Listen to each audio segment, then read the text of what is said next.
welcome to Labour Lens. I am Sharon Ijason. On this week edition of the program, we'll be focusing on the need for workers to upskill and reskill. We also have news stories for you. We will be right back.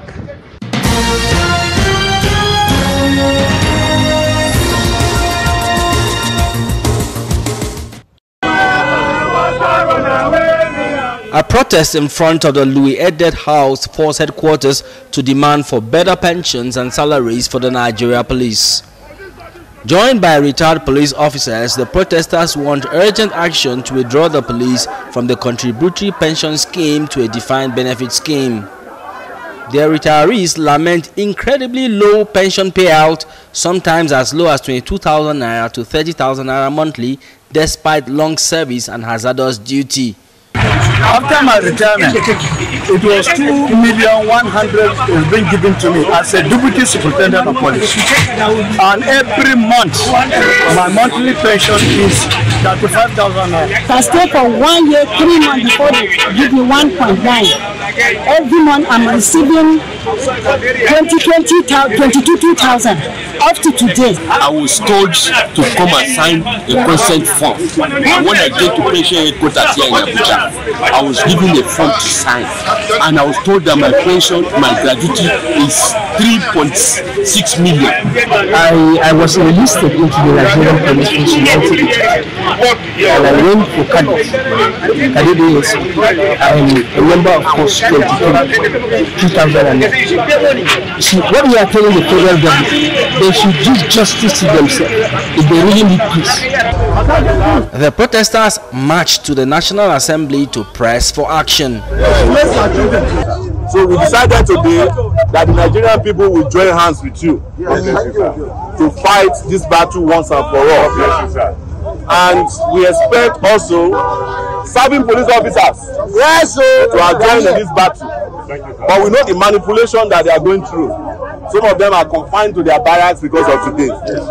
But what you should tell them is that one day they too will retire. The National Pension Commission recently approved an upward review of the pensions entitlement, but the necessary 758 billion naira arrears approval is still pending in the National Assembly, delaying full implementation.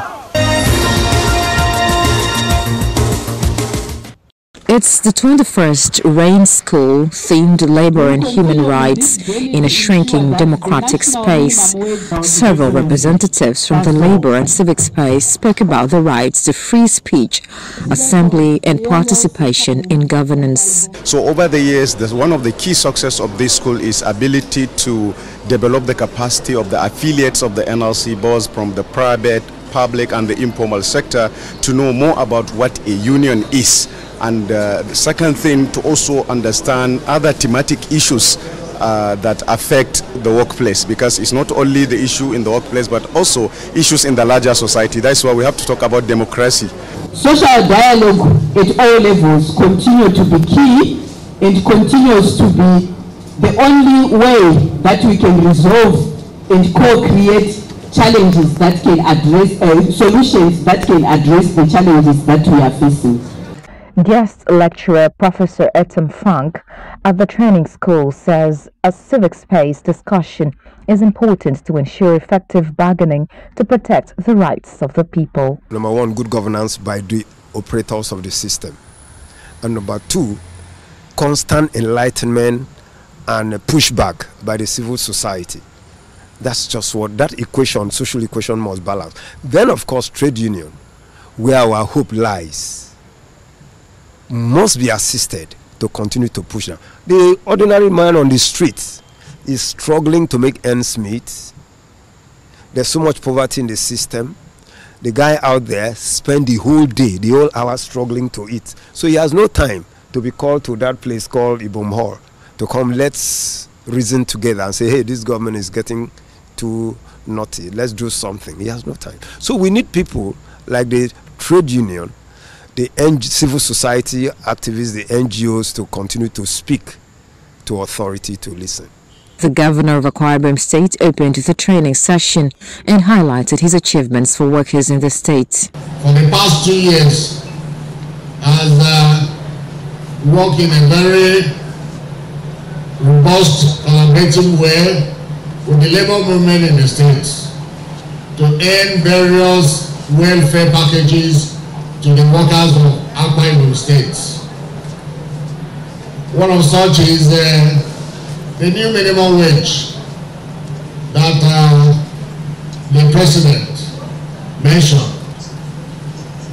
Akwa Ibom State government is paying its workers a minimum wage of 80,000 naira, which is above the national benchmark. It was concluded at the event that a shrinking democratic space poses a threat to workers, to the masses and to the nation.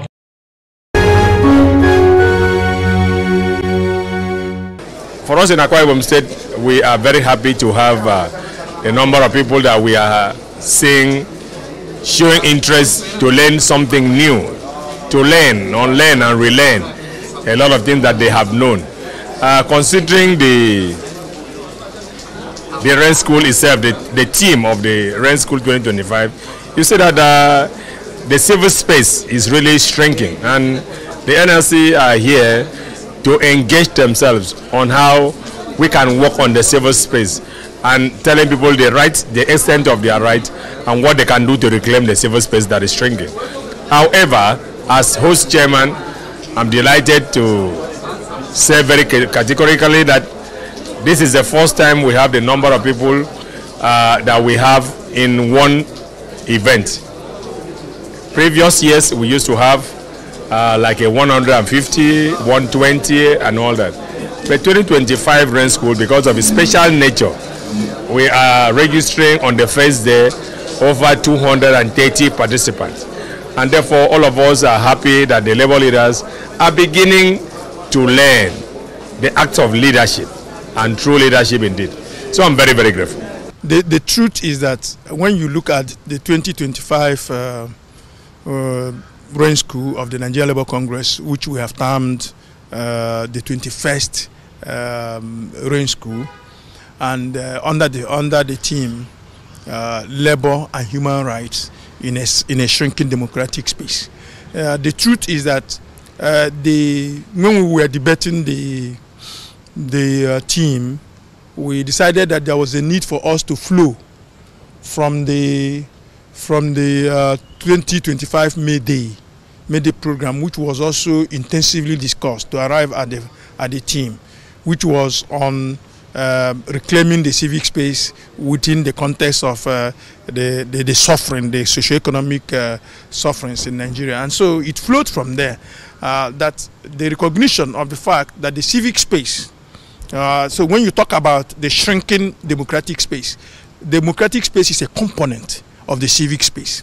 And so if you look at that, you find out that under that narrow heading, you find out that the only way, that you can hold leadership or governance or those, in public offices accountable is by using the civic space.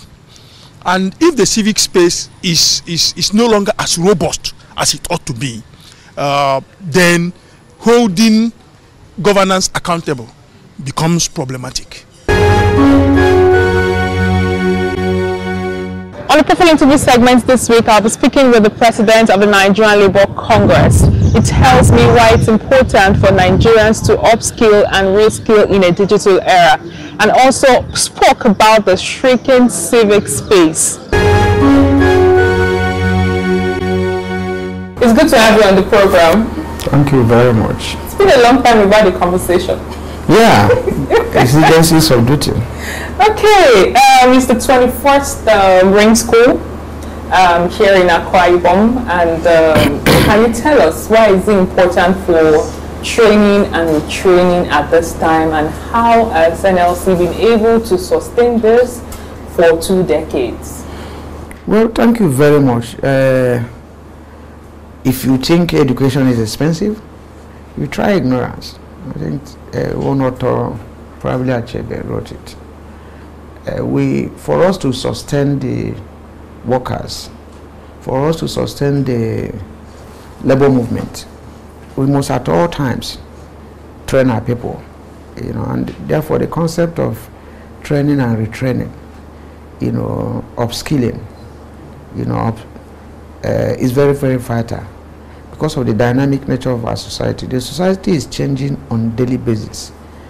You can see that even AI is trying to take over jobs and all that. There was a time we were talking about computer. The fear of computer taking over jobs was in the air until people started adjusting. Most of our members who are using typewriter, started transiting through constant training and retraining. So that is why on a daily basis we continue to train them new skills, new approaches to labor practice. There used to be a time that is all about table banging. The issue of collective bargaining has to do with banging and shouting. But this day, as of today, I can tell you that those on the other side cannot even match the skill of the people on this side. So we need to, continuously train them so that we can meet up with the time. So it's important, and the NLC will continue to do that. Despite the paucity of funds, we critically established 2 schools, the Hamatan School and the Rain School. What is happening here is the Rain School, and probably between October or August or September, we do the Hamatan School. So those 2 schools are critical, and people, if you have not passed through these schools, you won't say you have started in the trade union movement. So it is a way of, impacting on them or reawakening their class consciousness. It's a way of looking at the day and way. You can't run a trade union movement by being right. A conscious trade union is usually at the left, and the minimum of it is kind of social democracy. But you must understand the concept, especially the concept that goes with the market. Privatization, liberalization, what do they offer the worker? So if you don't understand these concepts and you move in head up, the movement is gone. Moving forward, the theme of this particular training, which is the 21st in its series, has to do with labor and human rights in a shrinking democratic space. There's a lot of conversation as regards this trend. What more do you have to say? Well, the issue, labor right is human right. And that is why it was from there that we drew our strength. It's like when people try to outlaw the issue of strike in some areas. The issue of strike, we must understand it from what it is. It has to do with the right to work and the right to say, I will not work. It's a fundamental right. So when people come under the law to say certain sections, cannot go on strike, you can't tell somebody who woke up in the morning to say, I will not work today, that he must work. That one is now slave labor. So it is important that we internalize this. We equally see human rights and labor rights, as working together and as a way of saving the working people. The very moment you gain that labor right and you gain human right, then we can fight for our freedom. We can fight for equality. We can fight for the right of the worker, which by extension, has to do with the right of the citizen. So I don't think there's more to say that the topic, the theme is apt. And the very moment you start seeing abuse of human rights, you see the abuse of labor rights. If you check in the country, even during the military era, that the human rights were being trampled upon, you discover that it was more on labor rights. You can hardly say anybody that was in jail more than maybe the labor people. You can, whether you are talking of Gani Fayami, you see the number, he didn't spend the number of years Kokori and Dabibi spent. So this to go, side by side. So by extension, labor right is human right, and abuse of any affects the people. And the people are the people involved, whether they are workers or they are ordinary citizens. So that's why labor has to be interested on abuse of human rights. Talking about labor rights,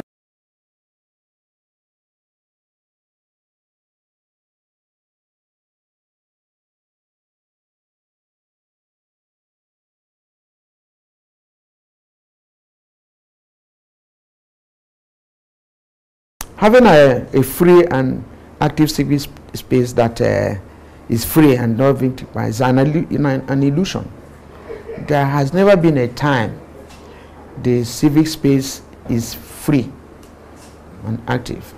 It is fought for. From colonial days to this moment, whether military or civilian. However, you can have benevolent civilian government. You can have benevolent military government. But in all instances, the civic space cannot be open. It cannot be totally wide.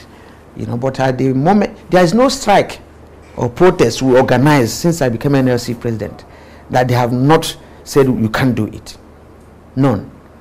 The one of National Assembly, they even close gate, they say you cannot enter. Strike.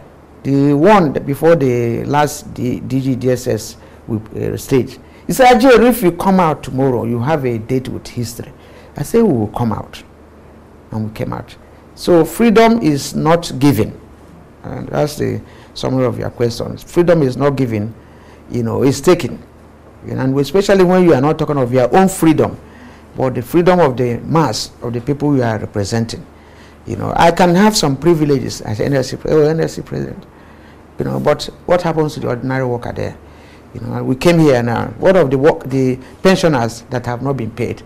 Those pensioners are not active workers, and they can no longer log gate. They can never, if they can't go on strike again.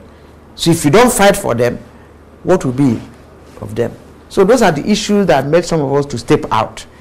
Even when you see some shy unionists, that can't talk, by the time you see the fate of your members, you have to step out. So we continue to fight it. The civil space cannot be open. Even the Shagari government, as much as it tried, it wasn't open. Babangida government tried to bring a military benevolence. In fact, even I will tell you that when he introduced 100 naira, 120 naira minimum wage, it was not through a fight. He spoke with Pascal and he gave it. He gave NLC bosses, did that. But that government was not, the civic space was still not open. So they don't give you that civic space until you fight for it. So, and we are not living under any illusion that the civic space will be open. Never, far from it. However, the second coming of Buhari, I think he tried to use it to correct what he did during his first coming. His first coming, he couldn't even sneeze, couldn't talk. But when he came, I can tell you that throughout this COVID-19 era, he insisted that no worker should be sacked. He insisted. And even he was sending money to states to pay workers' salary. Before he left, some sectors in the public service, some he granted them 40%, 20% increases, and then he extended some retirement age to 65 and all that, So I think he was trying to use it to correct what he did as a military dictator, full-blown military dictator. So, and it wasn't like the civic space was totally open, but at least, people were allowed to express their views. Whether their views were not, and whether their views were equally taken into consideration is another thing. But I thought he was so conscious about workers' rights during his second coming. During the training opening session of the 21st Rain School, there was this conversation you had about the 1999 Constitution Amendment. Can you tell us what is your position as regards the Constitution Amendment, especially as it regards to labor laws and where minimum wage would stand, if it's going to be in the exclusive list or not? Well, I think there are a lot of issues around this. It borders on citizenship.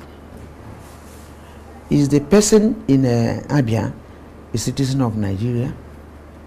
Is the person in Sokoto a citizen of Nigeria?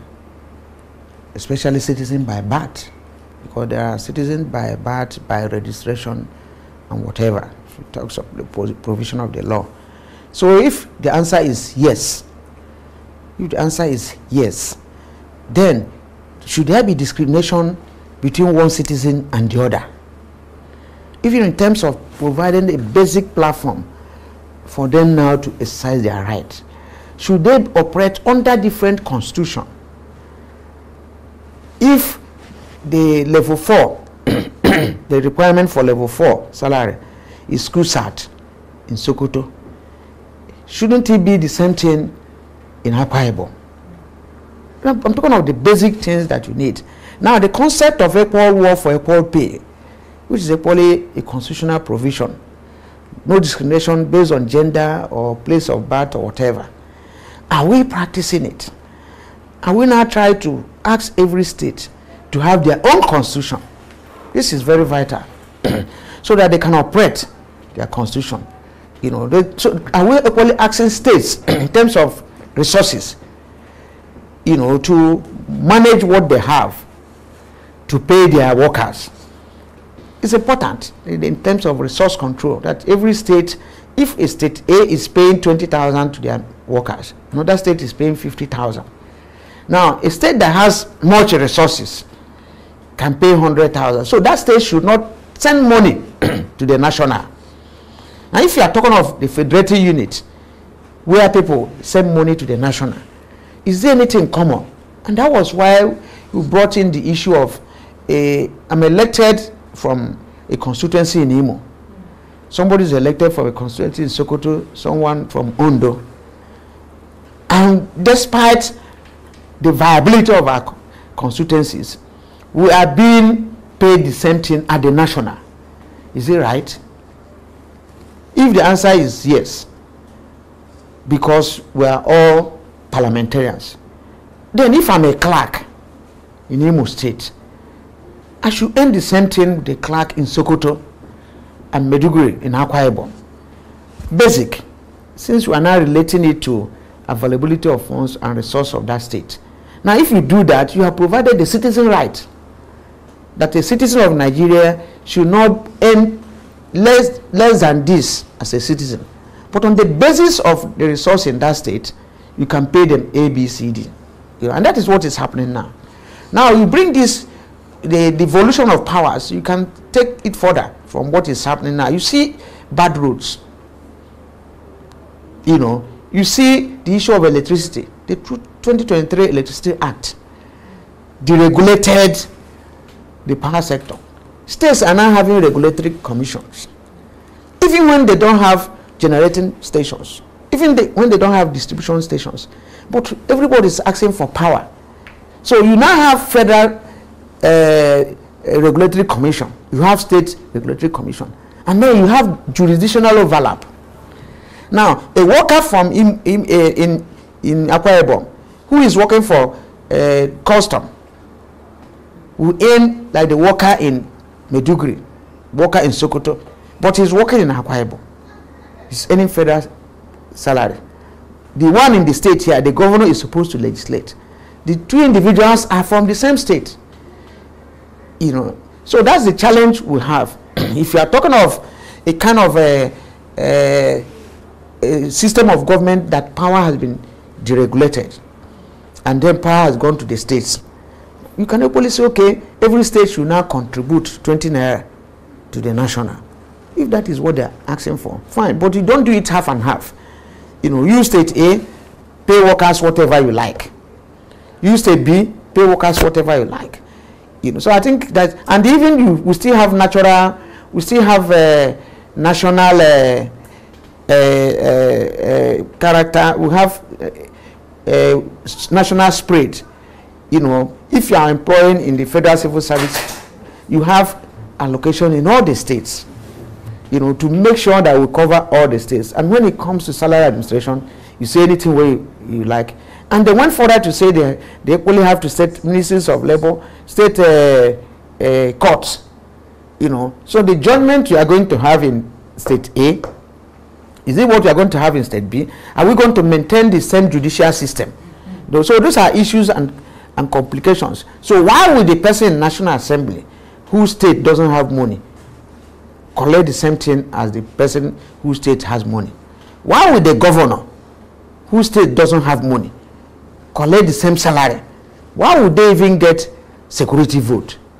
All these issues are important so that we maintain the issue of citizenship. A citizen of Nigeria, what is he entitled to? What are his rights and benefits?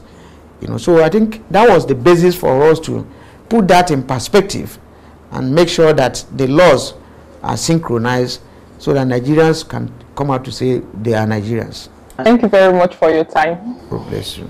And that's all we can take on today's edition of the program. Join us next week for a fresh edition of the show. I am Sharon Ijason. Thanks for watching, and remember that labor creates wealth.